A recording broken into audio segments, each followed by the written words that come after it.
नमस्कार, आप देख रहे हैं यू न्यूज यूपी और मैं हूं राहुल सिंह। यूपी गुनाह में गुनाह की एक और सच्ची सनसनीखेज खबर लेकर मैं आपके सामने हाजिर हूं।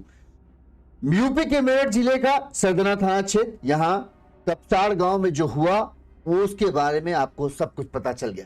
कल दोनों ही जो मुख्य आरोपी था पारस, सोम और रूबी, दोनों को पुलिस ने शनिवार को चूंकि रात में ढूंढ निकाला था और पुलिस हिरासत में चूंकि रखा गया था। रविवार की सुबह सबसे पहले रूबी का बयान कोर्ट के सामने दर्ज कराया गया और फिर पारस का बयान दर्ज कराया गया। अब इस मामले में जो है क्या किसने बयान दर्ज किया वो कल हमने आपको कुछ बताया था। कुछ बातें जो है आज और ज्यादा जानकारी सामने निकल के आई है, वो हम आपको बताने हैं। इसमें एक बात और सामने निकल के आई है कि रूबी ने किसके पक्ष में बयान दिया। वो बात भी अभी पक्के तौर पर नहीं कहा जा रहा, लेकिन कुछ लोगों का कहना है कि रूबी ने जो बयान दिया है उससे पारस की मुश्किलें बढ़ सकती हैं। क्या कहा गया है, क्या सामने आ रहा है, सच है या नहीं है, ये बात की बात है। अभी तक जो बातें पता चल रही है, चूंकि जो रूबी का पारस का बयान जो हुआ वो तो उसके बारे में सबको पता चल गया।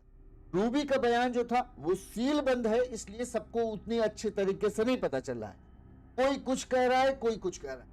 कल शाम तक, कल रात तक ये था कि रूबी ने पारस के पक्ष में बयान दिया है, लेकिन अब जो सुनने में आ रहा है कि वो रूबी ने जो बयान दिया है वो पारस के खिलाफ दिया है और जो बयान दिया है उसकी वजह से पारस को बहुत सारी मुश्किलों का सामना करना पड़ सकता है। ये बात सामने आ रही। क्या किसने क्या कहा वो हम आपको बताएंगे। सबसे पहले जो वकील वहां थे, तो पारस के वकील जो है इस केस की तैयारी कर रहे, उन्होंने क्या कहा हम आपको वो सुनाते हैं। फिर आप क्या कमेंट करते हैं उन कमेंटों को हम पढ़ेंगे और जो जिसकी राय होगी वो अपनी राय दे सकता है, उसको भी हम पढ़ेंगे, उस पर भी हम लोग बातचीत करेंगे। सबसे पहले पत्रकार जो वकील थे जो वहां मौजूद थे, उनमें पारस का भी वकील है जो इस केस की तैयारी कर रहे हैं, उन्होंने क्या कहा वो हम आपको सुनाते हैं। फिर पारस ने कोर्ट में क्या कहा वो बताएंगे, और जो ये सुनने में आ रहा है कि रूबी ने क्या कहा, देखिए हम फिर से बता रहे, सुनने में आ रहा है, पक्का सच नहीं पता है किसी को, क्योंकि उसका बयान सीलबंद है। आज शायद रूबी के बयान का जो सीलबंद है ये उसको वकील को उसको सौंपा गया होगा, तो रूबी के वकील को पता है कि रूबी ने क्या बयान दिया है। लेकिन जो बात होती है ना, एक दूसरे से होते होते पहुंचती है, तो वो बात जो पहुंच के सामने आ रही कि रूबी ने क्या बयान दिया वो हम आपको बताएंगे। सबसे पहले वकीलों ने क्या कहा वो सुनिए और आप अपनी खुलकर राय रखिए, कमेंट कीजिए, उस कमेंट पर भी हम लोग बातचीत करेंगे।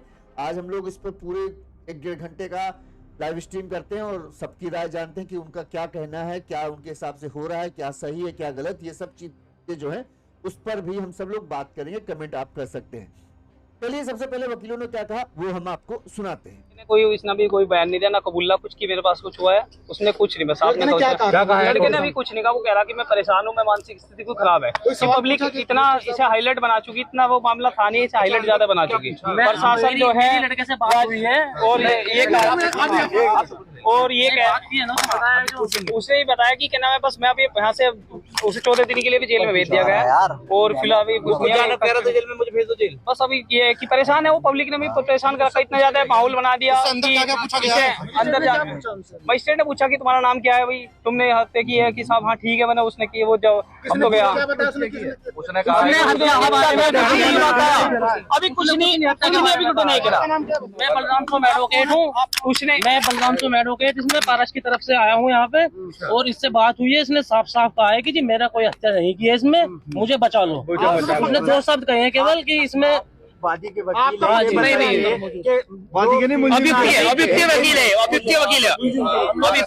रहे हैं, अभी इसमें अभी कोई बातचीत हो रही है जो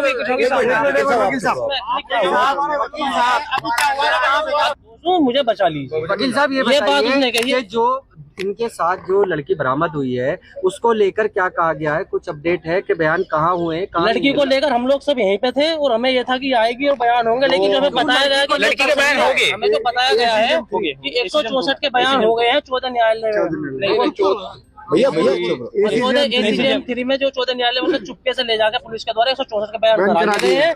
वो क्या बयान हुए क्या नहीं, वो आने वाले टाइम में उस पर चर्चा करेंगे, उस पर देखेंगे पूरे केस को पुलिस ने क्या इसमें मजिस्ट्रेट साहब ने क्या टिप्पणी करी? मजिस्ट्रेट साहब ने केवल उससे पूछा था कि भाई आपका नाम बताइए क्या है और क्या आपने ये सब जो चीजें है, उसने केवल ये कहा कि नहीं मैंने कोई हत्या नहीं की है और मुझे बचा लीजिए। 2 शब्द कहे हैं उसने। ट्रायल के लिए चला और उसने 14 दिन की न्यायिक हिरासत में चला गया है वो। ट्रायल चलेगा। मैं मेंबर बार एसोसिएशन मेरठ हूँ और कनिष्क में विक्रांत गोस्वामी मेरा नाम है और हम बलराम सोम और हम जो है यही माननीय न्यायालय में ही उपस्थित थे। तो हमें पता लगा कि लड़की के बयान जो है ACGM 2 के यहाँ हो चुके हैं और उसके बाद में बयान होने के बाद में लगभग ये है कि लड़की ने फेवर में दिए हैं बयान और लड़के के फेवर में। और जो बलकटी वाली बात है, तो बलकटी वाली बात पे ये था कि उसने कहा कि मतलब मेरे जो छीना झपटी के उसमें वो बलकटी मेरी मम्मी के लग गई। वकील साहब लड़की के बयान बंद कमरे में होते हैं, तो आपको कैसे पता चला कि सब लोगों के अपने अपने सूत्र होते हैं, उसके हवाले से जैसे आपके भी सूत्र हैं उनसे पता लग जाता है, तो हमारे भी यहाँ सूत्र है उसके हवाले से पता लग जाता है। नहीं, मैं लड़के की तरफ से, मैं और बन रहा।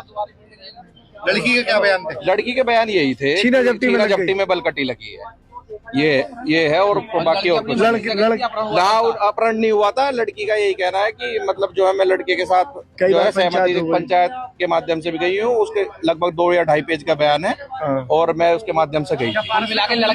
लड़के के पक्ष में है, पूर्ण रूप से तो नहीं कह सकते, लेकिन ये है कि लगभग जो प्री स्टेज है उसमें लड़के के फेवर में ही बयान है। लड़की को जेल भेजा गया है या लड़के को न्यायिक हिरासत में लड़की को जेल नहीं भेजा गया है, सुपुर्दगी में दिया गया। अभी वो काउंसलिंग के लिए गई हुई है वो।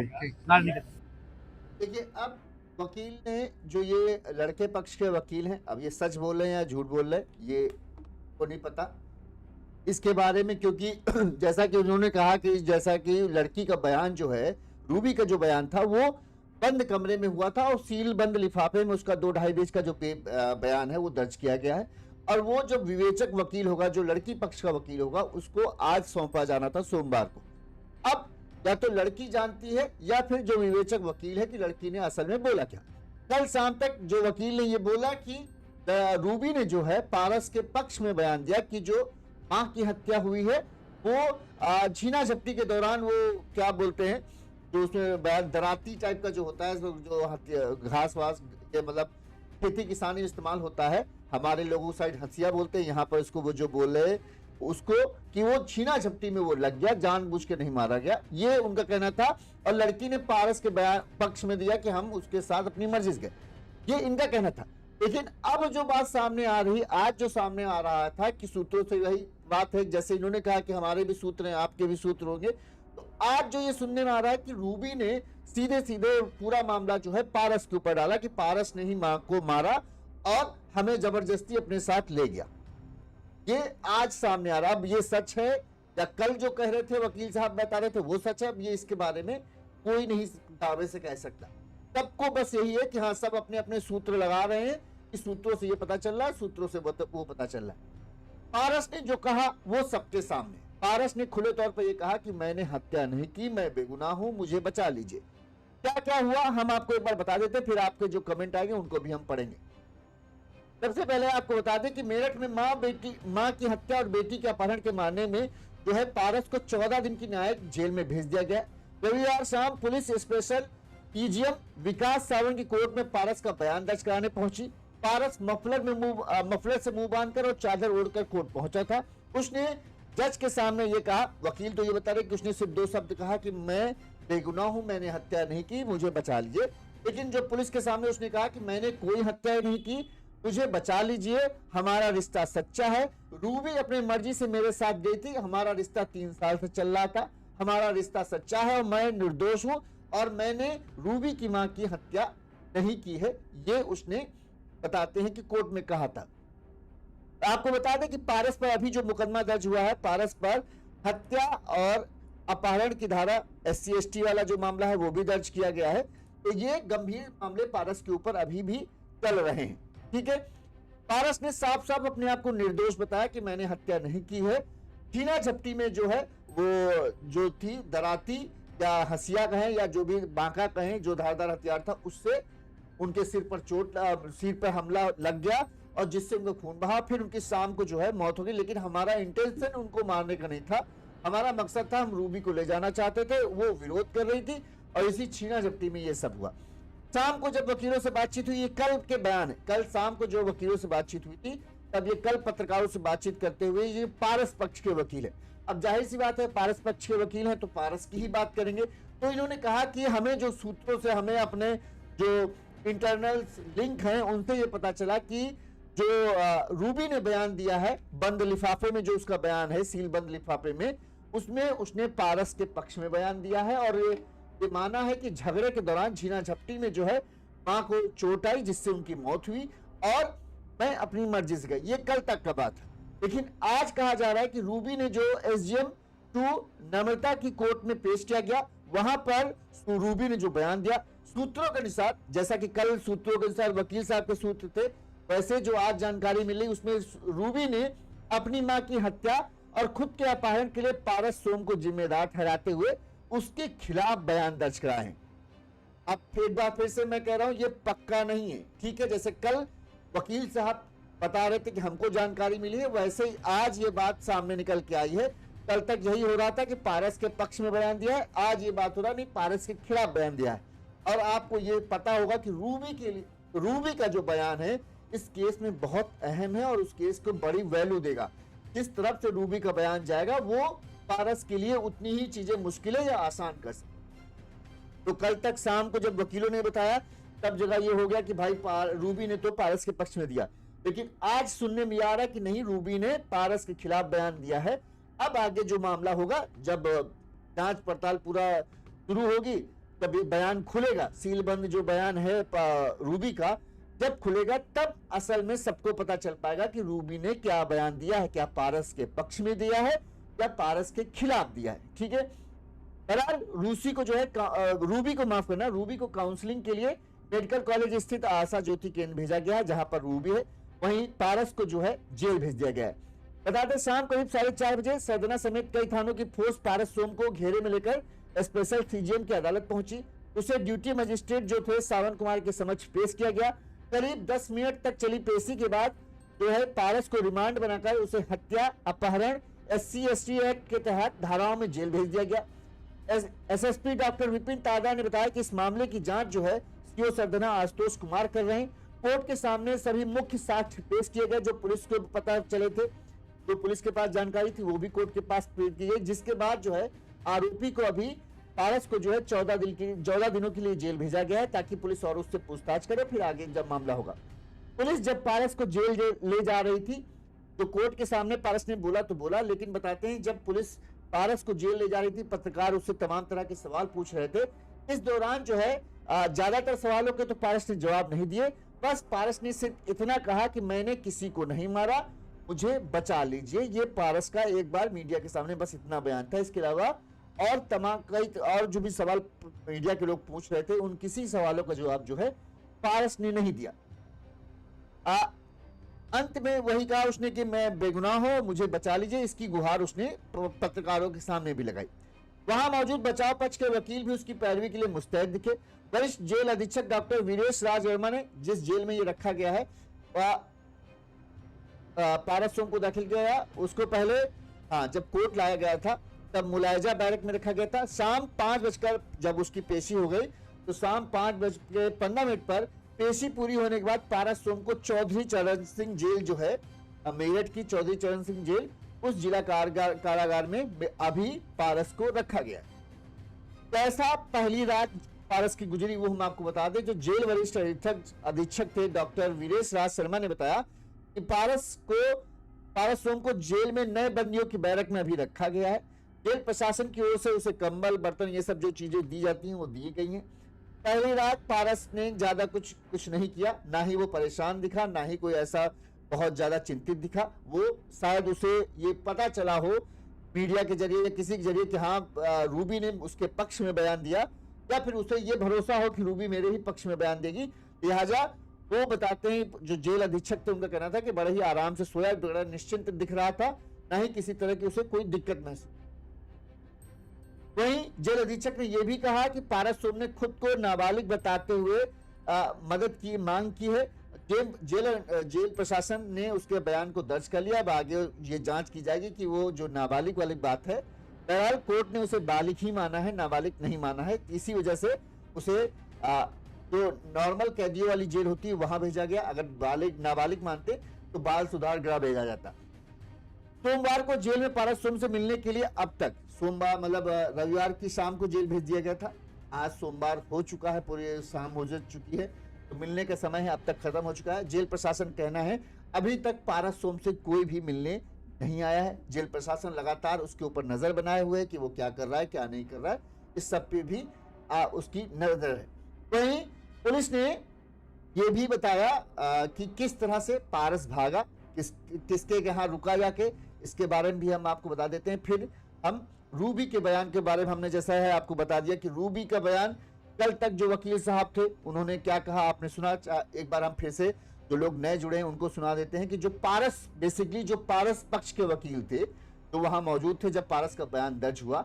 उनके वकीलों ने कल शाम को ये चीज कही कि हमारे सूत्रों से हमको जानकारी मिली है कि रूबी ने जो है पारस के पक्ष में बयान दिया है कि जो हत्या हुई है वो जानबूझकर नहीं हुई, बल्कि झगड़ा वगड़ा जो हुआ, छीना झपटी हुई, उस छीना झपटी के दौरान जो है उनको वो हथियार लग गया जिससे उनकी मौत हुई शाम को अस्पताल में, और मैं अपनी मर्जी से गई। ये वकीलों का कहना था कल तक। इसी वजह से हो सकता है पारस बड़ा रिलैक्स हो, लेकिन जब आज सूत्रों से जो जानकारी मिल रही उसमें यह लग रहा है कि रूबी ने जो बयान दिया है उसमें पारस के खिलाफ उसका बयान है। उसने ये कहा है कि हाँ, मां की हत्या के जिम्मेदार और मुझे जबरदस्ती ले जाने वाला पारस सोम ही है। अब कौन सा सच है अब कोई नहीं कह सकता। कल तक उन्होंने ये कहानी बताई, पत्रकारों ने उनसे पूछा वकीलों से कि भाई आप जब एक बंद कमरे में सील बंद लिफाफे में रूबी का बयान दर्ज हुआ है तो आप ये कैसे कह रहे हो कि रूबी ने पारस के पक्ष में बयान दिया। तो उन्होंने कहा भाई सबके अपने अपने सूत्र होते हैं, जैसे आपको भी कई बार अंदर की बातें पता चलती है तो हमारे भी अंदर के सूत्र हैं, उनसे हमें यह पता चला कि ऐसा ऐसा रूबी का बयान है। लेकिन आज कल तक तो सब ठीक लग रहा था कि लो अच्छा यार पारस के लिए अच्छी चीज हो गई अगर रूबी ने बयान दे दिया। लेकिन अब जो है खबर निकल के आ रही वो ये आ रही कि रूबी का जो बयान है वो पारस के खिलाफ है। अब ये शायद हो सकता है रूबी के पक्ष के वकील का कहना हो, जैसे कल पारस पक्ष के वकील ने बात हवा में उड़ाई वैसे ही आज हो सकता है रूबी पक्ष के वकील ने कहा हो। लेकिन हाँ, रूबी पक्ष के वकील की तरफ से अगर ये बात आई होगी तो ये ज्यादा पुख्ता हो सकती है, क्योंकि रूबी के पक्ष के वकील को वो जो सील बंद बयान है उसे पढ़ने का मौका मिला होगा, क्योंकि उसको केस की तैयारी करनी है। लिहाजा रूबी का जो भी बयान होगा, रूबी पक्ष का जो वकील होगा जो केस लड़ेगा उसे उस बयान को दिखाया गया होगा कि भाई रूबी का बयान ये है। अब उसके आधार पर वो आगे की तैयारी करेगी। लिहाजा आज दोपहर में इस बात का है कि नहीं, रूबी ने जो बयान दिया है उसमें पारस सोम को उसने मां की हत्या का जिम्मेदार और अपने अपहरण का जिम्मेदार ठहराया है। अब क्या सच है क्या झूठ है ये कोई नहीं जानता। ये जब कोर्ट में पेशी आगे बढ़ेंगी तब पता चल के आएगा कि हाँ क्या है। या फिर जो पुलिस जो है, अभी पुलिस की चार्जशीट दाखिल होगी, पुलिस भी अपनी चार्जशीट दाखिल करेगी जिसमें वो पूरा शुरू से लेकर अंत तक बताएगा कि किस तरह से पूरी घटना उनके अनुसार, जांच के अनुसार किस तरह से घटना हुई, पारस और जो रूबी है उसके बीच में किस तरह का रिश्ता था, और जो भागने की योजना थी वो क्या थी, पारस जबरदस्ती इसको लेकर गया या फिर दोनों इसमें शामिल थे। ये जब पुलिस अपनी चार्जशीट कोर्ट में दायर करेगी तब उसके बाद ये चीजें खुल के आएंगी, तब एकदम एक पूरी तस्वीर इस मामले की साफ हो पाएगी कि आखिर जो रूबी है उसका इस मामले में क्या कहना है। हम एक बार वकील की बात फिर से सुनाते हैं क्योंकि 227 लोग लाइव देख रहे हैं तो सब जानना चाहते होंगे पारस के वकील ने कल क्या, जब पारस बयान दर्ज करने गया तो क्या कहा गया, क्योंकि वकील मौजूद थे, वकीलों ने क्या कहा पत्रकारों से वो सुनिए। कोई इसने भी कोई बयान नहीं दिया, ना कबूला कुछ की मेरे पास कुछ हुआ है, उसने कुछ नहीं, बस आपने लड़के ने भी कुछ नहीं कहा। वो कह रहा कि मैं परेशान हूँ, मैं मानसिक स्थिति को खराब है। पब्लिक इतना इसे हाईलाइट बना चुकी, इतना वो मामला था नहीं, इसे हाईलाइट ज्यादा बना चुकी। प्रशासन जो है लड़के से बात हुई है और उसे ही बताया कि क्या नाम है, बस मैं अभी यहाँ से उसे 14 दिन के लिए भी जेल में भेज दिया गया है और फिलहाल अभी जेल में मुझे भेज दो जेल। बस अभी ये कि परेशान है वो, पब्लिक ने भी परेशान कर रखा, इतना ज्यादा माहौल बना दिया। अंदर जाके मजिस्ट्रेट ने पूछा कि तुम्हारा नाम क्या है, भाई तुमने हत्या की है कि साहब हाँ ठीक है मैंने, उसने की वो जो हम तो गया उसने कहा अभी कुछ नहीं, अभी कुछ नहीं करा। मैं बलराम सोम एडवोकेट हूँ, उसने मैं बलराम सोम एडवोकेट इसमें पारस की तरफ से आया हूँ यहाँ पे और इससे बात हुई है। इसने साफ साफ कहा है कि जी मेरा कोई हत्या नहीं की है, इसमें मुझे बचा लो। उसने 2 शब्द कहे हैं केवल कि इसमें वादी के हाँ जी, वकील इसमें बात कर रहे हैं अभी, इसमें सारी अभी कोई बातचीत हो रही है जो भी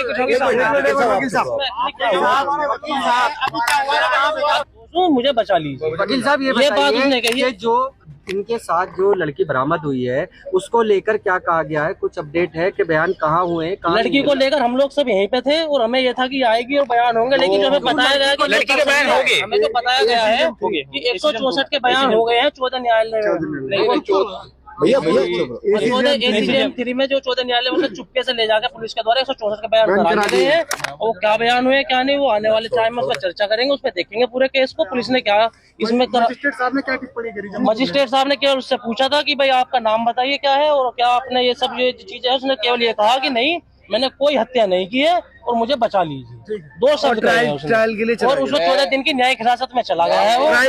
मैं मेंबर बार एसोसिएशन मेरठ हूँ और तनिष्क मैं विक्रांत गोस्वामी मेरा नाम है और हम बलराम सोम और हम जो है यही माननीय न्यायालय में ही उपस्थित थे। तो हमें पता लगा कि लड़की के बयान जो है ACGM 2 के यहाँ हो चुके हैं और उसके बाद में बयान होने के बाद में लगभग ये है कि लड़की ने फेवर में दिए हैं बयान और लड़के के फेवर में। और जो बलकटी वाली बात है, तो बलकटी वाली बात पे ये था कि उसने कहा कि मतलब मेरे जो छीना झपटी के उसमें वो बलकटी मेरी मम्मी के लग गई। वकील साहब लड़की के बयान बंद कमरे में होते हैं, तो आपको कैसे पता चला कि सब लोगों के अपने अपने सूत्र होते हैं, उसके हवाले से जैसे आपके भी सूत्र हैं उनसे पता लग जाता है, तो हमारे भी यहाँ सूत्र हैं उसके हवाले से पता लग जाता है। नहीं मैं लड़के की तरफ से, मैं और बन रहा। लड़की के क्या बयान थे? लड़की के बयान यही थे, छीना झपटी में बलकटी लगी है, ये है और बाकी और कुछ अपहरण नहीं हुआ था। लड़की का यही कहना है कि मतलब जो है मैं लड़के के साथ जो है सहमति पंचायत के माध्यम से भी गई हूँ, उसके लगभग 2 या 2.5 पेज का बयान है और मैं उसके माध्यम से गई। लड़के के पक्ष में है, पूर्ण रूप से तो नहीं कह सकते, लेकिन ये है कि लगभग जो प्री स्टेज है उसमें लड़के के फेवर में ही बयान है। लड़की को जेल भेजा गया है या लड़के को न्यायिक हिरासत में लड़की को जेल नहीं भेजा गया, सुपुर्दगी में दिया गया। अभी वो काउंसलिंग के लिए गई हुई है वो। तो आपने देखा कि वकीलों ने क्या कहा, बलकटी बोलते हैं। बलकटी शायद शरारती टाइप का हो गया, अपने जैसे हंसिया टाइप का होता है उस तरह बलकटी बोलते होंगे। यहाँ के क्या वो है वो नहीं पता। आपके इस बारे में क्या कहना है? देखिए वकीलों का अपना वो होते हैं। सिद्धार्थ कह रहे हैं, अच्छा सिद्धार्थ भाई गाली मत दो, देखो ये अपना वकील है, वकीलों का काम होता है, उनका जो कहना था। अब मैं आपको बता रहा हूं कि आज जो कल उन्होंने कहा कि ऐसा ऐसा हुआ, लड़की का बयान पक्ष में, लेकिन आज ये सुनने मारा कि लड़की ने सीधे सीधे पारस को ही दोषी ठहराया है। बब्बन मेरठ कह रहे हैं गलती दोनों की है, ये अकेले का काम नहीं है। अब अपनी सबकी राय है। अब अभी देखो पारस ने जो कहा कोर्ट में, ये कहा कि भाई मैं बेगुनाह हूं, मैंने नहीं मारा है, जानबूझ के मतलब नहीं मारा, हमारा साथ में 3 साल से हमारा प्रेम था और दोनों के घर वाले शादी के लिए राजी नहीं थे। इधर रूबी की शादी तय हो गई थी, तो हमें ये लगा कि अब यहाँ तो घर वाले हमारे मानेंगे नहीं, लिहाजा हम कहीं चल जाते। रूबी की मर्जी से ही हमने भागने का पूरा उद्यान बनाया था, लेकिन रूबी की माँ जो है वो इसका विरोध करने लगी जब हम भागने की कोशिश करने लगे। और छीना झपटी में जो बलकटी बोलते हैं, उस बलकटी को कहा जा रहा है, वो बलकटी जो है रूबी की माँ जो थी पीता, उनके सिर पर वो लगी, जिससे वो वहीं गिर गई। इसके बाद ये दोनों वहां से भाग जाते। ठीक है, अब वो उसका पक्ष है। रूबी का बयान क्या दर्ज हुआ वो कल तक किसी को नहीं पता, दोनों की ही नहीं। अगर लड़की लेकर भगाती तो वो अपने में के पीछे से भी जा सकती थी अपने। क्या भाई पदम सिंह कह रहे हैं वो समझ, दोनों की नहीं, ये तो मेरे गांव की ही खबर में पता भी नहीं है। हाँ शिवम राजूत भाई जानकारी कीजिए, आपके गांव की खबर अगर है तो ये है कि उसने ये बयान दिया। अब रूबी का बयान कल शाम को CM कोर्ट के सामने 2 कोर्ट के सामने जो है वो दर्ज हुआ था। उस दौरान किसी को, जिस तरह से पुलिस ने रूबी के बयान को दर्ज किया, किसी को इस बात की भनक तक नहीं लग पाई कि कब पुलिस कोर्ट के सामने रूबी को लेकर पहुंच गई, उसका बयान दर्ज करा लिया। ठीक है, अब सब अपनी अपनी अफवाह फैला रहे। अब वकील हैं, वकीलों का काम है थोड़ा सा अपने मुवक्किल के पक्ष में माहौल बनाने। तो ये शायद पारस पक्ष के वकील हैं, तो उन्होंने माहौल बनाने की कोशिश की। लेकिन आज जब है, हो सकता हो, क्योंकि आज ये था कि जो रूबी का वकील है उसको रूबी का जो सीलबंद बयान था शायद आज उसे रूबी के वकील को दिखाना था। तो शायद आज रूबी के वकील की तरफ से ये बात जाहिर की गई होगी। अब वैसे किसी को भी ये बयान अभी जाहिर करने का वो नहीं है कि कोई खुल के बोले, लिहाजा सब वही कह रहे कि हमारे सूत्र हैं, वो कह रहे हमारे सूत्र हैं। तो आज ये आया कि रूबी ने जो है वो पारस के खिलाफ बयान दिया है। कल जैसे ये आया था कि रूबी ने पक्ष में दिया, आज ये आया कि नहीं, रूबी ने पारस को ही सबका जिम्मेदार ठहराया है, उसकी मां की मौत का और अपने साथ जो अपहरण करना है उसकी भी, कि मतलब उसने जबरदस्ती मुझे उठाया और मेरी मां की हत्या भी की। ये आज आ रहा है। अब देखो हम फिर से एक बार कह रहे हैं ये सच है कि नहीं है इसके बारे में किसी को पता नहीं। जैसे कल वकील साहब कह रहे थे, आज भी यही इसी तरह की ये उड़ के खबर आई। अब सच है कि नहीं है ये किसी को नहीं पता, क्योंकि रूबी का जो बयान है वो सीलबंद है। या तो रूबी उसको पुख्ता कर सकती है कि हाँ मैंने क्या कहा, या फिर जज साहिबा बता सकते हैं, या फिर अब रूबी का जो वकील हुआ उसे उसकी जानकारी होगी। ये गलत फैलाया जा रहा है। सच्चाई ये कि अगर लड़की लेकर भागती तो वो अपने घर वाले के सामने ही क्यों भागती।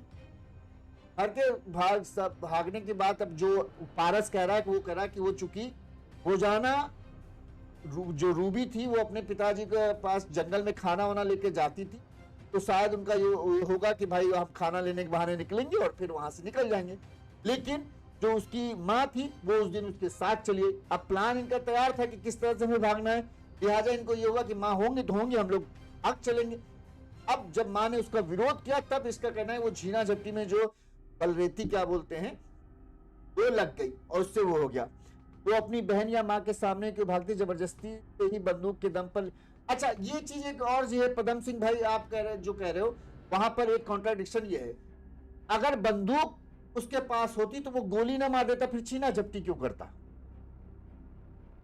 ये एक पॉइंट है कि अगर लोग कह रहे हैं तमंचे की नोक पर लेकर भागा, तो तमंचे की नोक पर होता तो आसानी से वो गोली मार सकता था, दूर से ही वो उसको झगड़ा करने की या हाथापाई करने की जरूरत ही नहीं पड़ती। जब आदमी एक हथियार लेके चलता है, दो तीन तीन हथियार लेके नहीं चलेगा कि एक तरफ वो चाकू भी लेके चले और एक तरफ वो लेके कट्टा भी लेकर चले, कि जब मारना होगा चाकू लेंगे, डराने के लिए हम कट्टा लेंगे। तो ये बात नहीं समझ में आ रही है। अगर उसके पास तमंचा होता तो वो तमंचे से ही फायर करके सुनीता की हत्या करता, ना कि वो जो बलरेती क्या बोल रहे हैं गांव के दराती हमारे लोगों में बोलता है, उस दराती से न मारता। ठीक है, अब अपना अपना है। अब जो भी होगा, रूबी का जो बयान है वो बहुत अहम है। इस चीज में आप सब लोग ध्यान रखिए कि रूबी के बयान से ही सब कुछ पारस के लिए मुश्किलें आसान या बढ़ सकती हैं। अब रूबी का बयान जब खुलेगा, जब पुलिस एक तो चार्जशीट दाखिल करेगी, क्योंकि चार्जशीट में कुछ रूबी के बयान को पुलिस चूंकि रूबी से पूछताछ करेगी, तो रूबी के बयान की झलकियां जो है उस चार्जशीट में मिल सकती। अब पुलिस कब चार्जशीट दाखिल करती ये बड़ा ही अहम है। मैं भी उसी गांव से हूं भाई, रोहित रौनक भाई। अच्छी बात है, आप भी अगर बताओ कि क्या चल रहा है आपके गांव में। तो पुलिस चार्जशीट दाखिल करेगी, उसमें पारस से पुलिस को क्या जानकारी मिली, रूबी से क्या जानकारी मिली, वो दोनों चीजों का मिश्रण होगा वो चार्जशीट। ठीक है, साथ में पुलिस की इन्वेस्टिगेशन में क्या निकला वो भी पुलिस चार्जशीट में दाखिल करेगी।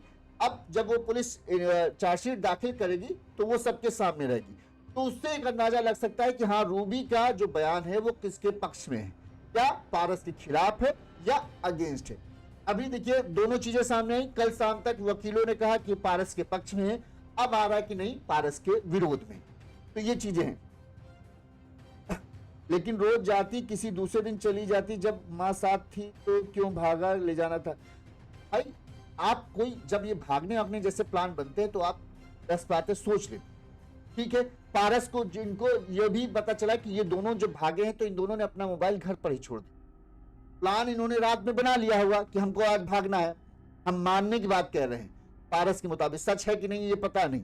अगर जबरदस्ती ले गया होगा तो वहां कोई बात ही नहीं होगी, वहां तो बस वो तैयार बैठा था, उसने आया और उसको ले जाने लगा। माँ ने विरोध किया तो माँ की हत्या की बात करते। लेकिन अगर इन दोनों का सहमति से हुई तो प्लान रात में बन गया होगा। सुबह दोनों ने घर में मोबाइल छोड़ दिया तो अब इनके पास तो ये बताने की जरूरत था नहीं कि हाँ माँ मेरे साथ आ रही है। पारस पहले से ही वहां पर मौके पर मौजूद था। तो सुनीता का बयान आखिरी उसमें यह था कि पारस पहले से ही वहां पर था, जब हम लोग जा रहे थे तो वो आ गया। ठीक है, तो अगर पहले से प्लान होगा, मोबाइल घर पर छोड़ गए तो ये बता नहीं सकते थे कि हाँ हमारे साथ माँ भी है। अब जब वहां पहुंचे तो अब ये तारा कैंसिल कर नहीं सकते थे, लिहाजा उनको ये था कि जो होगा तो होगा, चलो लेकर भागते हैं। ये एक संभावना हो सकती है। अब आगे जो हो वो तो रूबी बता पाएगी कि हाँ भाई किस तरह से क्या हुआ। ये एक हम अगर वो करें, अज्यूम करें, तो ये चीज हो सकता है, क्योंकि इस तरह की जब प्लानिंग होती है तब उसमें लास्ट टाइम में चेंज करना बड़ा मुश्किल हो जाता है, और खासकर जब आपके पास कम्युनिकेशन करने का, यानी एक दूसरे से बातचीत करने का कोई मतलब चीज ना हो, जहां पर आपने फोन अपने घर पर ही छोड़ दिए, आप घर से निकल चुके हैं, तो आप बताओगे कैसे कि आज क्या करना है। पारस पहले से ही तैयार था, जिसको बताते हैं। अब हम आपको बता दें किस तरह से जो भागने वाली बात है, पुलिस की पूछताछ में कैसे उसने बताया कि हम भागे कैसे। दोनों के 8 जनवरी को चूंकि वारदात हुई, बताते हैं कि इस पूरा जो वारदात को अंजाम देने के बाद सुनीता के ऊपर जब उसने हमला किया, हमला के बाद जो है दोनों पैदल ही कपसार से वहां से भागे, क्योंकि वहां पर कोई गाड़ी नहीं थी। जब ये सब पूरा कांड हुआ, जब उसने सुनीता के ऊपर हमला किया, उस दौरान वो गाड़ी से नहीं था। सुनीता ने यह भी बोला कि वो वहां मौजूद था, गाड़ी नहीं थी या उस गाड़ी थी, ये बयान जो है सुनीता ने नहीं दिया। तो पुलिस की जांच में ये पता चला कि दोनों वहां पैदल से ही निकलते हैं। जंगलों के रास्ते होते हुए वो दोनों जो है सड़क पर पहुंचे। वहां से एक बाइक सवार कोई था, अब ये इसका दोस्त हो या कोई हो, उसकी बाइक से बैठकर ये खतौली पहुंचते हैं। खतौली में जो है बताते हैं इसके कोई रिश्तेदार रहते हैं, इस रिश्तेदार पारस के रिश्तेदार रहते हैं। उन रिश्तेदार के पास पहुंचकर इसने उनसे कुछ रुपए लिए ताकि आगे कुछ सर्वाइवल कर सके। वहां से ये नागर क्षेत्र में अपनी बहन के यहाँ जाने की तैयारी कर रहा था। तब खतौली वाले रिश्तेदार ने बताया कि वहां पुलिस पहले से ही पहुंच गई है, क्योंकि उनकी बातचीत हुई है। इसके बाद ये अपने बड़गांव में भाई की ससुराल और हापुड़ में मौसी के यहाँ जाने के फिराक में था कि इनके यहाँ निकलते हैं। तो वहां से भी खबर आ गई कि यहाँ पर भी पुलिस आई है। लिहाजा अब ये खतौली में रहा, इसको समझ नहीं आया क्या करे। फिर हरियाणा के जिंद में रहने वाले रिश्तेदार के यहाँ भी पुलिस पहुंच गई। जो इसके करीबी रिश्तेदार थे उन सबके यहाँ पुलिस उसी मतलब 1-1.5 घंटे के अंदर में ही पहुंच गई थी। इसके पास अब बचने के लिए कोई रास्ता नहीं बचा। तो बताते हैं कि ये सीधे पारस और रूबी जो है दिल्ली निकल आते हैं। दिल्ली आते हैं, यहाँ पर ये पहले एक रात पूरा होटल में रुकते हैं, और 9 जनवरी को पारस जो है गुरुग्राम में रहने वाले अपने किसी दोस्त के पास रुकता है। शनिवार को दोनों फिर से खतौली जाने के लिए, क्योंकि खतौली तक पुलिस नहीं पहुंची थी। ये बड़ी ताज्जुब की बात है, या पुलिस को पता नहीं चला होगा कि खतौली में भी इसका कोई जान पहचान का या दूर का रिश्तेदार रहता है। तो ये खतौली जाने के लिए फिर से बताते हैं शाहदरा से हरिद्वार पैसेंजर ट्रेन में बैठ गए। अगर यह ट्रेन मेरठ खतौली के बजाय बड़ौद शामली से टपरी जंक्शन होकर हरिद्वार जाती थी। जब ये ट्रेन जो है शामली मार्ग के पास पहुंचा, तब पारस को एहसास हुआ कि वो गलत ट्रेन में बैठ गया, जल्दबाजी में हो गया। इसके बाद जो है ट्रेन में ही किसी यात्री से पारस ने फोन लिया, और उस फोन को जो डॉक्टर थे राजेंद्र, जिनके पास ये कंपाउंडरी का काम करता था, जो गांव में रहते थे, तो उनके पास ये फोन लगाता है। इसको लगा था कि इसके जो दोस्त यार हैं, जो भाई हैं, उनके फोन सबको सबके फोन पुलिस ने ट्रेस में डाल दिए होंगे। लेकिन शायद राजेंद्र का फोन जो है, जो इसके डॉक्टर थे, उसका फोन जो है इसने ट्रेसिंग पे पुलिस ने न किया हो। लिहाजा इसने गांव के हालात जानने के लिए कि किस तरह के हालात है, क्या बातचीत चल रही है, इसकी जानकारी लेने के लिए जब फोन किया, तब पुलिस ने, चूंकि उसका फोन सर्विलांस पर लगा रखा था, जिससे पुलिस को यह पता चला कि उन दोनों की बातचीत के दौरान ये जो है पारस और रूबी जो है ट्रेन संख्या 14305 हरिद्वार पैसेंजर टपरी ट्रेन में है। इसके बाद पुलिस जो है तुरंत ही जो है हरिद्वार पुलिस से संपर्क करती है। मेरठ पुलिस की ऐसा है, और ये जो ट्रेन है ये कहां जा रही, उस रूट पे आपको इस नंबर ट्रेन पे ये लोग मौजूद हैं और उनको पकड़ना है। पुलिस फोटो भी सेंड कर देती है। इसके बाद बताते हैं हरिद्वार पुलिस ने घेराबंदी की। चुड़ियाला से सहारनपुर पुलिस पहुंची, मगर तब तक जो ट्रेन है वहां से चल दी थी। इसके बाद रुड़की स्टेशन पर पहले से ही हरिद्वार पुलिस, हरिद्वार देहात पुलिस, और ये तब तक इधर वाली पुलिस भी पहुंच जाती है। रुड़की में ट्रेन की घेराबंदी की जाती है, और फिर जब ट्रेन की छांट पड़ताल की जाती है तो बताते हैं कि ये लोगों ने टिकट भी नहीं लिया था, ठीक है, और अपना मुंह छुपाए हुए थे। और पुलिस जब जांच पड़ताल करते करते धीरे धीरे इन तक पहुंची है, तो जब इनसे मफलर जो कदकाठी देख कर अंदाजा लगाती है पुलिस, तो इनसे फिर वो मफलर हटाने कहती है, जिसके बाद पुलिस से फोटो से मिलान करती है। उसके बाद पुलिस जो है वो इन्हें दबोच लेती है। और इसके बाद फिर रात में 10:30 बजे तक पुलिस जो है इनको मेरठ लेके आती है। जो पदम सिंह कहना भाई, ये लड़का नाबालिग बताया जा रहा है कि देखो अगर पदम सिंह भाई नाबालिग होता तो उसको बाल सुधार गृह भेजते, जिला कारागार नहीं भेजा जाता। तो इससे तो ये माना जा रहा है कि कोर्ट इसे नाबालिग तो नहीं मानी, लेकिन ये जरूर कहा जा रहा है कि जेल में जो है पारस ने इस बात का वो किया कि वो नाबालिग है और इस बात का जांच की जाए। अब बयान, चूंकि नियम है, अगर कैदी कुछ कह रहा है तो जेल कारागार में उस चीज को ध्यान दिया जाएगा। अब नोट कर लिया गया है, जब इसकी पेशी पड़ेगी तो इस बात का जिक्र किया जाएगा कि भाई वो दावा कर रहा है कि नाबालिग है। अब फिर उसके बाद जांच प्रक्रिया होगी तो होगी। वैसे अभी तक जो है वो कोर्ट और पुलिस यही मान रही है कि ये नाबालिग नहीं है, ये बालिग है, और बाकी फिर इसके ऊपर जो जो मामला दर्ज है वो है। अब ब्रदरहुड कह रहे हैं शायद इन दोनों का प्लान था भागने का। एक मिनट हम पढ़े उसमें स्क्रीन में पढ़ ले तब।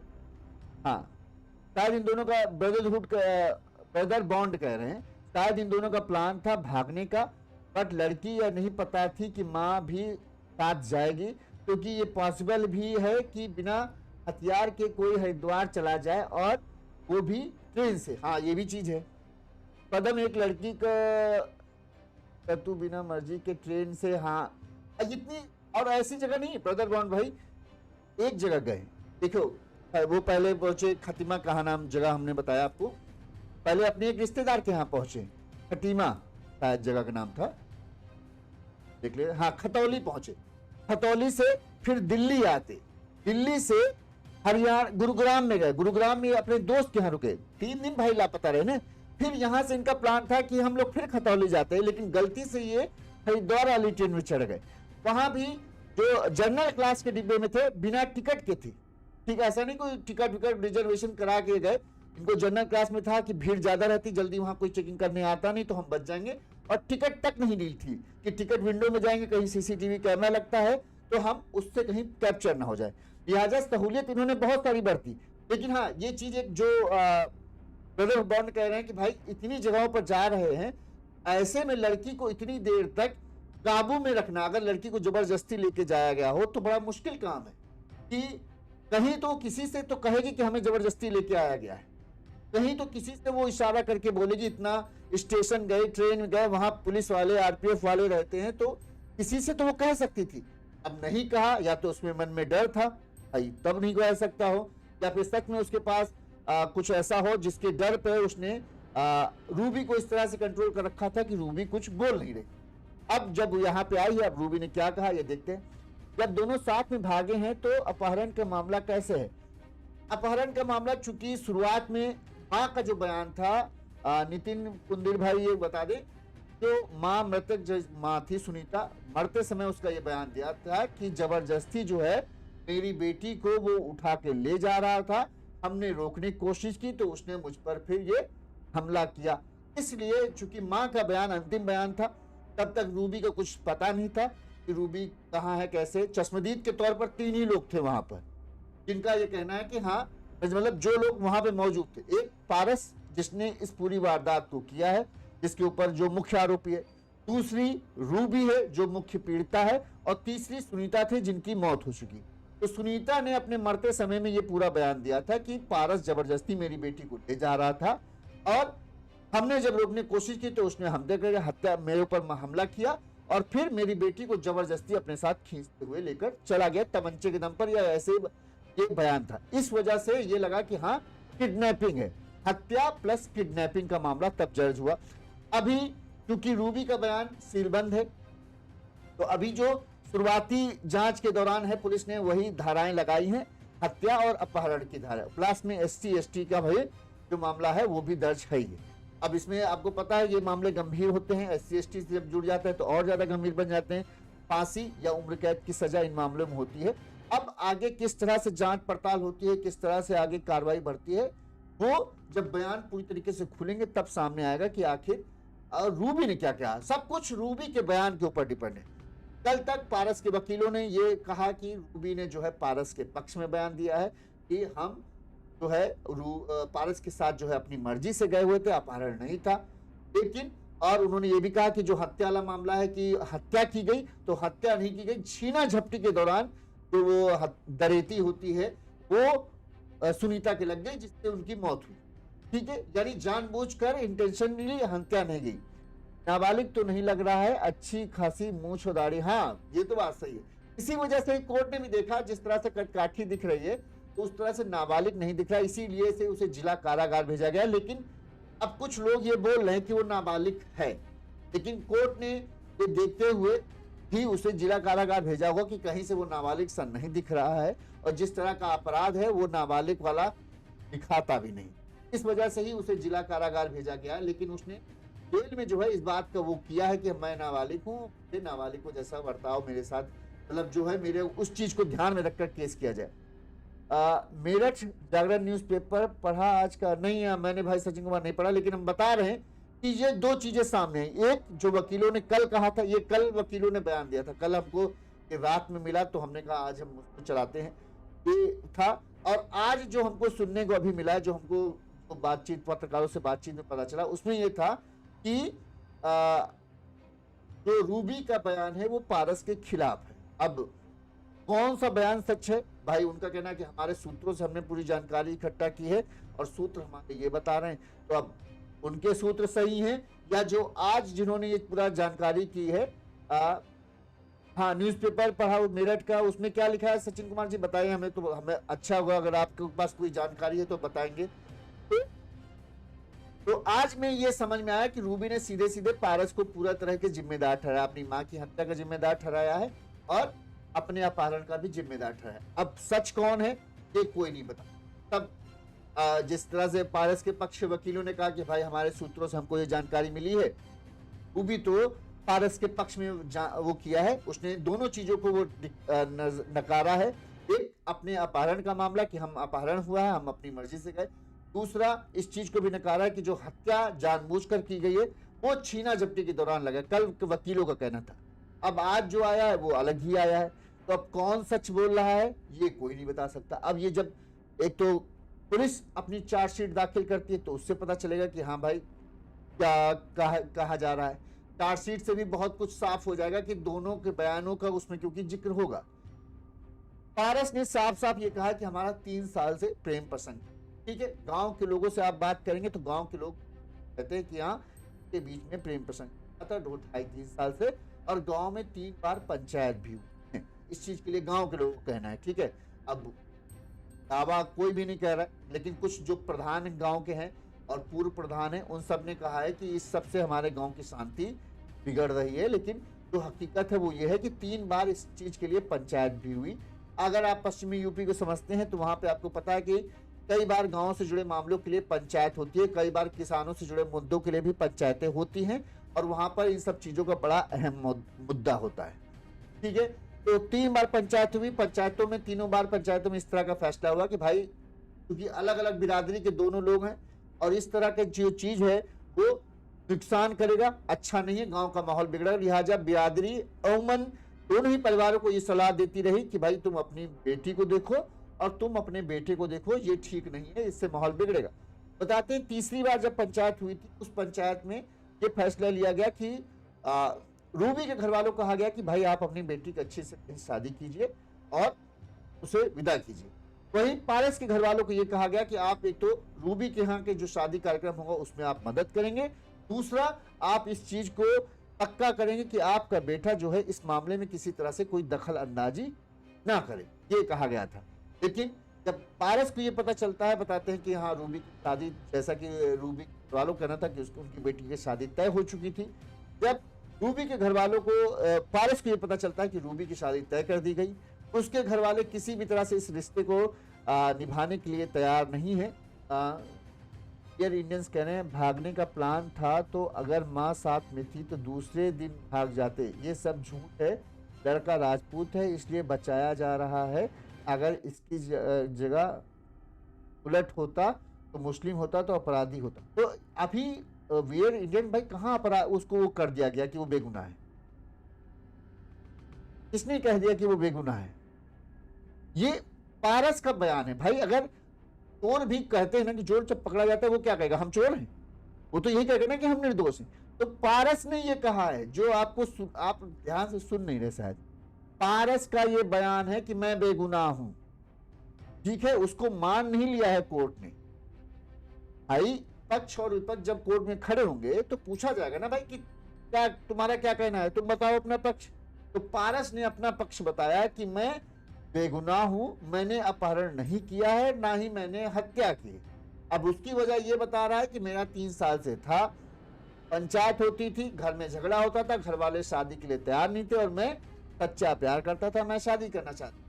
मुझे जब इस बात की जानकारी मिली कि इसकी शादी तय हो रही है तो फिर हमने भागने का प्लान बनाया और मर्जी के साथ, रूबी की मर्जी के साथ हमने पूरा ये बनाया। ये सब पारस का कहना है, पारस का। ध्यान से सुनिए, ठीक है। कोर्ट नहीं कह रही, पुलिस नहीं कह रही, मैं नहीं कह रहा, ये पारस का कहना है, क्योंकि वो अपने बचाव में तो बोलेगा ना बात। अब सच है या झूठ है, इस पे कौन मोहर लगाएगा? इस पे मोहर लगाएगी रूबी कि जो ये कह रहा है वो सच है या नहीं है। इसलिए रूबी का बयान जो है बेहद अहम हो जाता। यहाँ पर राजपूत या मुस्लिम होने की कोई बात ही नहीं है, यहाँ पर पक्ष और विपक्ष की बात है।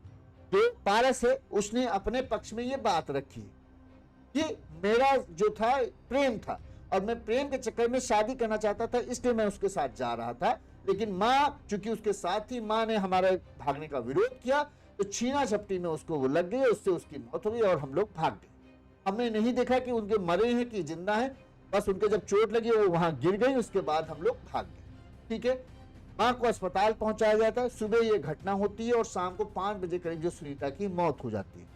मौत में जब मौत होती है तो सुनीता का ये बयान होता है कि पारस जबरदस्ती हमारी बेटी को उठा ले रहा था, भगा ले जा रहा था, तब हमने इसका विरोध किया तो फिर उसने हमें मारा जिससे हमें चोट लगी। ये ठीक था। तो इस वजह से पुलिस ने पारस के ऊपर अपहरण और हत्या का मुकदमा उसके ऊपर दर्ज है। ठीक है, दोषी ना होता, बेगुनाह उसे साबित करना होता तो ये मुकदमा नहीं दर्ज होता उसके ऊपर अभी भी अपहरण और हत्या दोनों के मुकदमे दर्ज है। ठीक है, अब वकील के सामने, जज के सामने जो है वो पक्ष तो पूछा जाता ना। अपने यहाँ तो जब मुंबई हमले पर दोषी कसाब, उससे पूछा गया कि भाई तुम बताओ अपने बारे में क्या, कैसे तुमने किया। तो अपने यहाँ ये नियम है, चाहे दोषी हो या जो भी हो, चोर से भी ये पूछते हैं भैया तुमने चोरी की कि नहीं की। अगर वो कह देगा नहीं किए तो दूसरे पक्ष को ये साबित करना पड़ता है और पुलिस को ये साबित करना पड़ता है कि हमारे पास ये सबूत हैं और ये दोषी है। सीधी बात है। शादी गरीब की बेटी की ही क्यों करने के फैसला लिए पंचों ने, शादी लड़के की भी जा सकती। इससे ये साबित होता है कि सारी गलती लड़की सही है। सुनते अब ये इसके बारे में तो नहीं कह सकते भाई ये पंचों का पैसा खाप, तो पंचायत है जो यहाँ की पंचायत है उनका अपनी मर्जी है, क्या फैसला सुनाते हैं ये उनके ऊपर है, हम तो इसके लिए नहीं कह सकते हैं। ब्रदर बॉन्ड करें, आज जान गए जिंदगी में कभी भी किसी लड़की से भरोसा मत करना। देखिए, एक पुलिस वाले की आप अगर रील डालोगे सोशल मीडिया पे, एक बहुत अच्छी बात है। एक पुलिस के दरोगा इंस्पेक्टर ने एक रील बनाई थी खासकर उन सभी लोगों के लिए जो लड़के जो हैं तो ये प्यार के चक्कर में पड़कर लड़की लेकर भाग जाते हैं। ठीक है, लड़की को भगा ले जाते हैं, उनको लगता है कि हम बहुत बहादुरी काम कर रहे हैं। तो उसमें उस इंस्पेक्टर ने ये कहा था, ठीक है, ये सभी उनका मैसेज था सभी लड़कों के लिए जो प्यार में पगलाए रहते हैं और अपने परिवार की, अपने माता पिता, अपने भाइयों की चिंता किए बगैर जो कदम उठाते हैं। उन्होंने उसका ये कहा कि अगर आप भाग जाते हो, ठीक है, लड़की आपसे प्यार करती है, बहुत अच्छी बात, लेकिन जब कभी आप पुलिस के सामने आओगे और अगर लड़की ने आपके खिलाफ बस अपनी जबान पलट दी, यानी अपना बयान पलट दिया, तो फिर आप कुछ नहीं। जो सच हो या जो झूठ हो वो बात की बात है, वो कोर्ट में साबित करने में समय निकलता है, लेकिन तब तक आप सलाखों के पीछे सड़ते रह जाओ। लड़की को बस ये बदलने की जरूरत है। ये अपने यहाँ का सिस्टम है। लड़की ने अगर कह दिया कि हाँ ये मुझे जबरदस्ती ले गए, तो फिर आप प्यार एक साइड और आपकी तुड़ाई ढंग से हो। तो वो उन्होंने बताया कि सोच लो, और आदमी को जबान पलटने में या अपना बयान पलटने में कोई मुश्किल काम नहीं होता, ठीक है, क्योंकि वो भी अपने परिवार की कंडीशन देखता है, अपने परिवार को देखता है कि भाई मेरा परिवार क्या कह रहा है, ऐसा ऐसा कंडीशन है, अगर हम यहाँ दे देंगे तो हमारे परिवार के लिए मुश्किलें न बढ़ जाएंगी, इससे अच्छा है ये तो 3 ही साल का है, इसको निपटाओ, 4 साल का है, निपटाओ। तो लड़की के बयान इस तरह के मामलों में बहुत अहम हो जाते। अब वो सच बोले या झूठ बोले वो बात की बात है, कोर्ट को उसे साबित। देखिए, ऐसा भी नहीं है कि लड़की ने कह दिया कि नहीं, जैसे रूबी ने बोल दिया कि नहीं हमारा इससे कोई लेना देना था, ये जबरदस्ती हमको ले गया, ठीक है, ये अभी मान लिया जाएगा, लेकिन पैरवी तो होगी ना। अब पैरवी के दौरान वकील जो है बचाव पक्ष का, वो भी अपने सबूत ला के रखेगा कि भाई ये कह रही कोई संबंध नहीं था। तो आजकल 3 साल से अगर प्रेम प्रसंग चल रहा था, तो जो पंचायतें हुई हैं, पंचायतों में बहुत सारे गांव के लोग शामिल होते हैं, वो सबूत होंगे कि हाँ भाई था कि नहीं था। ठीक है, पुलिस की रिपोर्ट होगी कि पुलिस ने भी गांव के लोगों से पूछताछ की होगी, तो उनसे पता चलेगा। दूसरी बात, अगर कोई एक दूसरे से प्यार करता है, 3 साल से जिसका रिलेशन है, तो किसी ना किसी जरिए तो एक दूसरे से संपर्क करते होंगे। जाहिर सी बात है, रूबी के पास भी कोई फोन होगा और इसके पास भी कोई फोन होगा। दोनों के फोन के डिटेल जहां निकालेंगे तहां सब साफ हो पाएगा कि अगर आपसे संबंध नहीं था तो ये आपके फोन का नंबर इसके नंबर पर इतनी बार क्यों आ रहा है। प्रेमी प्रेमिका की बातचीत तो आप जानते हैं ना कितने घंटों की चलती है, तो वो साफ दिखा देता है। उससे फिर आपका बयान झूठा साबित हो जाएगा, तो फिर आप फंस सकते हो। हाँ, यहाँ एक चीज ये हो सकती है जो पारस के लिए नेगेटिव हो जाए, वो ये है, रूबी ये बोले कि जब तीसरी बार पंचायत, हमारा 20 रिलेशन था, ये बात सही है, लेकिन जब तीसरी बार पंचायत हुई तो मुझे लगा कि मेरे परिवार के लोगों को इससे बहुत ज्यादा मान सम्मान को ठेस पहुंची, लेकिन लिहाजा मैंने जो है पारस से अपने संबंध पूरी तरह से खत्म कर लिए। लेकिन पारस जबरदस्ती मेरे पीछे पड़ा हुआ था और मुझे परेशान करता था, जबकि मैं इससे किसी तरह से बातचीत नहीं करना चाहती थी। जब उस दिन हम लोग गांव खेत में जा रहे थे अपने पिताजी के लिए खाना लेकर, तब पारस मुझे जबरदस्ती अपने साथ ले जाने के लिए मजबूर किया, जिसकी वजह से, और उसके पास जो हथियार था, हथियार के दम पर मुझे लेके गया। तब ये कहानी बन सकती, लेकिन फिर भी वहां पर भी जांच होगी कि भाई अगर आप कह रही पंचायत कब हुई, डेट निकाली जाएगी। डेट के बाद आप कह रही कि हमने इससे संबंध तोड़ने का फैसला कर दिया क्योंकि मुझे लगा परिवार के लिए ठीक रहेगा, जो परिवार कहेगा मैं वो करूंगी। तो फिर वो डेट जब निकाली जाएगी, डेट के बाद ये देखा जाएगा कि आपकी क्या फोन पे बातचीत होती थी, कहीं आप मिले जुले होंगे कि नहीं मिले जुले। अगर मिले जुले होंगे तो उसकी भी पारस के फोन में फोटो वोटो शायद हो सकती हो, तो आपका राज खुल सकता है। तो अगर आप झूठ बोलो तो वो झूठ कुछ दिन टिक सकता है, लेकिन हमेशा के लिए नहीं टिक सकता, क्योंकि भाई दूसरा पक्ष भी अपने बचाव के लिए सबूत रखेगा ना कि हाँ, जो हम पारस कह रहा है वो सच है कि हमारा रिलेशन था, हमने मिलकर ये योजना बनाई है। तो उसमें योजना बनाई होगी, तो हाल फिलहाल में ही 8 तारीख को जिस घटना की है, तो 7 तारीख या 6 तारीख में दोनों के बीच बातचीत हुई होगी ना किसी तरीके से कि हम लोग 8 तारीख को भाग चलेंगे। तो वो फोन रिकॉर्ड्स होंगे या फिर जिस तरह से बातचीत की होगी उसका कुछ ना कुछ तो प्रूफ होगा, तो वो चीजें निकालेंगी। तब उससे जब निकलेंगे तब फिर आपका बयान गलत साबित हो जाएगा। तो वो चीजें हैं। अब आगे देखते हैं क्या होता है।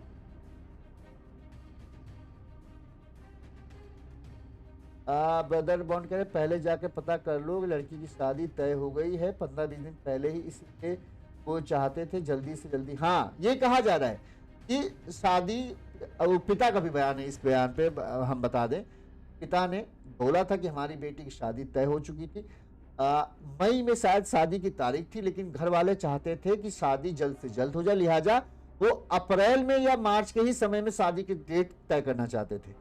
उनका कहना था कि 8 तारीख को ही हम लोग जो है उनके जिसके साथ शादी तय हुई थी रूबी की, उनके घर वालों से बातचीत करके डेट को आगे बढ़ाने वाले थे ताकि जल्द से जल्द शादी हो जाए।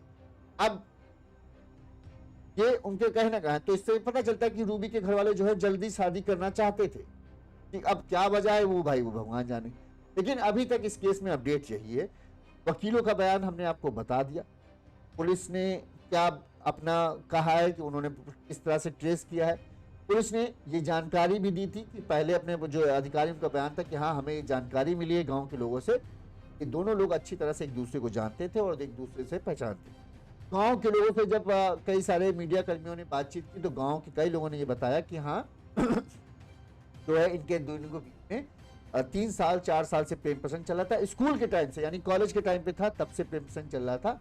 और कई बार इस चीज को लेकर चूंकि कई बार बवाल हुआ, दोनों के परिवार इस रिश्ते के लिए राजी नहीं थे, तो पंचायत भी बैठी थी। पंचायत में फैसला हुआ था कि भाई अपने अपने बच्चों को ध्यान रखो, एक दूसरे से मिलना, क्योंकि सामाजिक ताना बाना बिगड़ेगा तो अच्छा नहीं है। एक पंचायत में फैसले हुए थे।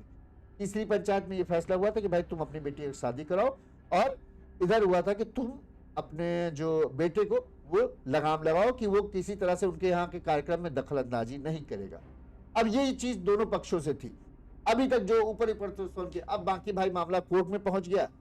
कोर्ट में रूबी का वकील रूबी के बयान को पढ़ेगा कि भाई रूबी जो कहा है वो बताएगा, तब खुलेगा पूरा मामला। 14 दिन की न्यायिक हिरासत में तो पारस है ही है, पुलिस उससे भी पूछताछ करेगी, घटनाक्रम क्या है, रूबी से भी जानेगी और उसके खिलाफ से इसको पुलिस अपनी चार्जशीट जो उसे सबूत मिलेंगे उन सभी सबूतों को संलग्न करते हुए चार्जशीट दाखिल करेगी कि भैया ऐसा ऐसा हमें प्रतीत हो। फिर कोर्ट के सामने जब मामला जाएगा, जज साहब के सामने जाएगा, पारस का वकील अपनी बात रखेगा, रूबी का वकील अपनी बात रखेगा।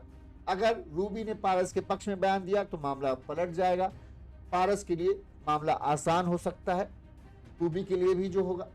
अगर रूबी का बयान खिलाफ है तो पारस के लिए बहुत बढ़ने वाली हैं। और अपने यहाँ आप ये जानते हैं कि तारीखें मिलने में तारीखें गुजर जाती हैं। इंसाफ मिलने तो इतना आसान नहीं कि फटाफट जाके आज SC ST मामला है तो थोड़ा जल्दी हो जाएगा, लेकिन फिर भी 15-15, 16-16 साल से तारीखें निकलने में निकल जाती हैं। सजा तो बात की बात है, आधी उम्र तो पारस की जेल में ही कटनी है। अब ये सोच लो, जब फैसला आएगा तब आएगा, तरह तरह के पेच होते हैं, उसको साबित करना है, उसको करना है। और कितने कोर्ट केस जो है पेंडिंग चल रहे हैं, आप वो भी जानते हो। ये है कि भैया प्यार आज के जमाने में आप सोचते हो कि घर वाले हमारे नहीं मानने, लाओ हम लेके भाग जाए और फिर दुनिया जो होगा हम निपट लेंगे, तो आपकी बहादुरी 2 मिनट में हिरन हो जाएगी अगर आपको पुलिस ने दबोच लिया और लड़की ने अगर आपके खिलाफ बयान दे दिया। तो सोच लो। और मैं तो चाहता हूं कि पारस को सजा, सच बताओ, भले ही उसको कह रहा हो कि प्यार हो कि नहीं हो, हम मानते हैं कि उसकी वजह से इतना बड़ा ये नालायक लड़का है कि इसकी वजह से इसके घर वालों को कितना परेशानी झेली, इसलिए इसको सजा मिलनी चाहिए। जो बच्चा अपने माँ बाप, अपने दादा दादी, अपने भाइयों की फिक्र किए बिना सिर्फ और सिर्फ अपने खुशी के बारे में सोच रहा कि हाँ मैं इससे प्यार करता हूं, मैं लेके भाग जाता हूं, इसलिए ये नहीं सोचा कि इसका अंजाम कितना बुरा हो सकता। तुम्हारी वजह से, तुम जैसे नालायक बेटे की वजह से आज माँ बाप को कितना सफर करना पड़ रहा है, कितनी मुश्किलों का सामना करना पड़ा, इसका अंदाजा लगा सकता है वो। तुमने तो बस सोचा कि लोग भाग जाते हैं, उनको भागे भागे घूमना पड़ रहा था जब तक ये मिला नहीं था पारस के माँ बाप को। वो कोस रहे होंगे पारस के माँ बाप की इतनी नालायक औलाद मुझे पैदा की, जिसको समझाने के बाद भी ये समझ नहीं आया कि भैया ये गलत है, ये सही नहीं कर रहे हो तुम। लाख बार समझाया।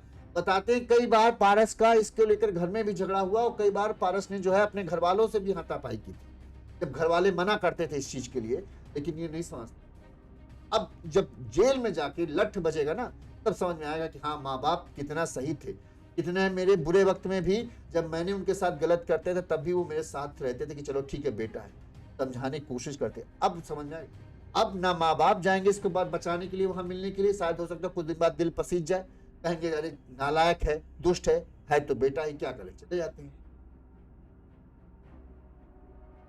सर लॉ जेंडर नेचुरल क्यों, ये अपने यहाँ की भैया पुरानी प्रॉब्लम है। अपने यहाँ देखियो ये माना जाता है कि औरत कमजोर होती है, लिहाजा उसके ऊपर तरह तरह के प्रेशर होते हैं, इसलिए औरत को थोड़ा सा ऊपर उठाने के लिए उसको कई सारी चीजें दी गई हैं, शक्तियां दी गई हैं, जिसकी वजह से कई बार उन शक्तियों का मिसयूज भी हो जाता है। अब जो है सो है, क्या करोगे। अब ये तो सोचना चाहिए ना, लड़के को भी तो सोचना चाहिए कि ये हम कर रहे हैं, कहीं बाद में ऐसा हो गया तब क्या करेंगे। ये इस तरह के केस जो है ना, जो और भी लोग देख रहे हैं, जिनके दिल में इश्क का वो गुबार फूटता है, जिनको लगता है हम तो सच्चा प्यार करें। उसने कोर्ट में यही कहा, मैं सच्चा प्यार करता था।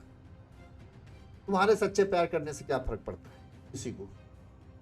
तुमने जो किया है उसके लिए 2 घरों में हड़कंप मच गया, एक की मां छिन गई, ठीक है, तुम्हारे माँ बाप को भागे भागे घूमना पड़ेगा, और तुम सच्चे प्यार की दुहाई दे लो तो दे लो, क्या होता है उससे। कितने लोगों को परेशानियों को सामना करना पड़ा। यहां तक कि जो गांव है, गांव के लोगों को 3-4 दिन तो मुश्किल हो गई, क्योंकि इतनी फोर्स, पुलिस फोर्स तैनात थी। हर गांव के लोगों से पूछताछ की जाएगी, जो जो पारस को अच्छी तरीके से जानता होगा उनके लिए मुसीबत बनी होगी कि यार इसको हम क्या करें। जो इसके यार दोस्त होंगे उनके लिए आफत हो गई होगी कि पुलिस उनसे पूछ रही है बेटा बता दो कहां है, नहीं तो तुम समझ लो तुमको तोड़ेंगे। तो जो इसने किया, जब इसको नहीं फर्क पड़ रहा था तो कोई अब इसकी मदद के लिए आगे आएगा। हम तो कहते हैं इसको सजा मिलनी चाहिए ताकि सबक मिले दूसरों की कि तुम्हारी एक गलती घर वालों सबको कितना मुसीबत में डालती है, तब पता चले। और कुछ भी हो, एक घर की मां की हत्या तो हुई, तुमसे अनजाने में हुई या जान में हुई, बात खत्म है। तुम्हारी वजह से हत्या हुई, जब घर वाले नहीं राजी हो रहे, ठीक है, तो जबरदस्ती क्यों कर रहे?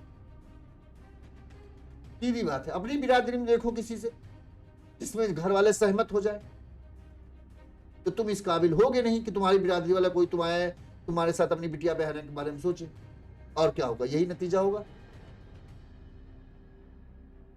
या तो अपने घर वालों को मनाने की कोशिश करते कि भाई हम उसके बिना नहीं रह सकते हैं, कुछ भी कर लीजिए, अगर आपको इतना ही तकलीफ, ठीक है, हम उससे नहीं मिलेंगे, नहीं बात करेंगे, लेकिन हम आजीवन फिर ऐसे ही रहेंगे।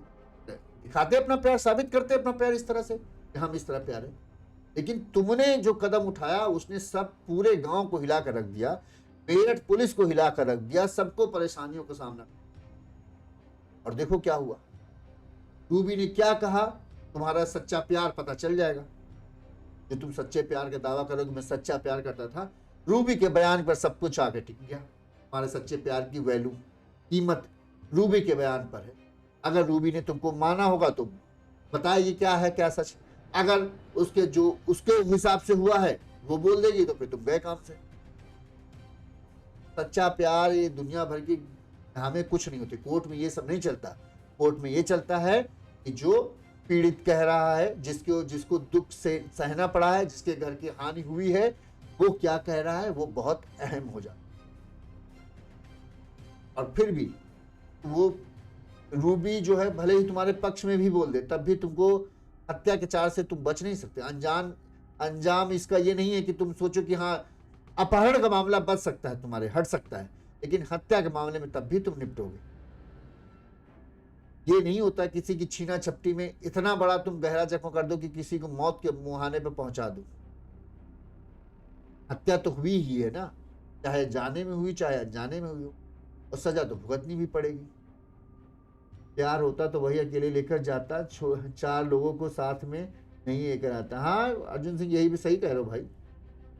अब जो है ना अकल ठिकाने आ जाएगी प्यार का नतीजा, जो दूसरे देख रहे होंगे ना उनको भी समझ में आएगा कि भैया प्यार इतना, वो नहीं कहते, नहीं कहावत है ये इश्क नहीं आसा, एक आग का दरिया है और डूब के जाना है। तो सच में आज के ज़माने में प्यार आग का दरिया ही जैसा है।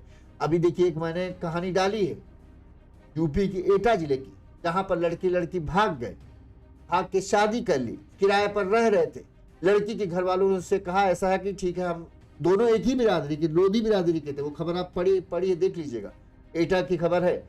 लड़की के घर वालों ने कहा ऐसा है वापस आ जाओ और हम तुमको तुम्हारे रिश्ते को मंजूर करेंगे और तुम्हारी शादी वादी धूमधाम से करेंगे, इस तरह से बच जाओगे तो बेइज्जती होगी। लड़की वाले दोनों लड़का लड़की भरोसा कर लेते हैं, हराते हैं। घर में लड़की से कुछ कोई नहीं बोलता। एक रात लड़का लड़की से मिलने के लिए आता है, शनिवार को आते हैं, रविवार को लड़का लड़की के घर मिलने पहुंच जाता है। उनको भी बहुत आग लगी थी, रात में मिलने पहुंच जाते हैं। लड़की वाले देख लेते हैं, जो गुस्सा सालों कई महीनों से दबा हुआ था वो फूट कर बाहर निकलता है। दोनों को पीट कर इतना मारते कि मरे हो जाते। फिर लड़की के पिता ने सबसे पहले अपनी बेटी का ही गला काटा, फिर अपने वो जो उसका प्रेमी था उसका गला काट के कर दी दोनों को, जाओ बोल रहे तुम्हारा इश्क। देखिएगा कितना दिल दहला देने वाला। भैया ये इंडिया है, भारत नहीं, विदेश नहीं है कि जहाँ तुम जाओ अब मैं बड़ा हो गया हूँ, मैं जिससे चाहूँ उससे शादी कर लो। यहाँ भैया तमाम तरह की बंदिशें हैं। इस खबर पर आपकी क्या राय है हमें कमेंट करके जरूर बताइएगा। इसी तरह से जो भी इस मामले में अपडेट आगे आएगा हम आप तक पहुंचाते रहेंगे। आपका बहुत बहुत धन्यवाद जिन सभी ने कमेंट किया है, जिन सब ने अपनी राय दी है और जिन्होंने गाली गलौज किया है। मैं उनसे कहूंगा थोड़ा बड़े हो जाओ भाई, इस तरह की चीजें न सोचो। आज के जमाने में तो मत सोचो, ठीक है, गाली गलौज से कुछ होने वाला है या कोई वो कर दो भाई। प्रक्रिया है, यही कानूनी प्रक्रिया हो, ठीक है। कई लोग कल कह रहे थे इनकाउंटर क्यों नहीं करते, इनकाउंटर लड़की भी साथ में थी, दोनों को गोली मार देते क्या? ऐसा तो है नहीं कि लड़का अलग भाग रहा था लड़की अलग भाग रही थी, लड़की को बरामद कर लेते और लड़के को कहते आओ तुमको इनकाउंटर कर देते हैं। ये वहां वो वाला मामला तो है नहीं कि किसी की हत्या की और भाग गया अकेला आदमी, यहाँ पर उसके साथ लड़की थी। अब पुलिस एनकाउंटर दिखाती तो ये दिखाती ना लड़का लड़की दोनों भाग रहे थे, तो दोनों भाग रहे थे, फिर दोनों के पैर में गोली लगती तब चलता। तो हर केस एक जैसा नहीं होता, हर केस की अलग वो होता है। चलिए, हम आप तक इसी तरह से तमाम खबरें आप तक पहुंचाते रहेंगे। देखते रहिए यूनिज यूपी। नमस्कार, और चैनल को लाइक और सब्सक्राइब कर लीजिएगा। अगर आपको हमारी खबर अच्छी लगती है तो आप हमें आर्थिक तौर पर सपोर्ट कर सकते हैं। हमारा फोन पे नंबर स्क्रीन पर फ्लैश हो रहा है, हम आपके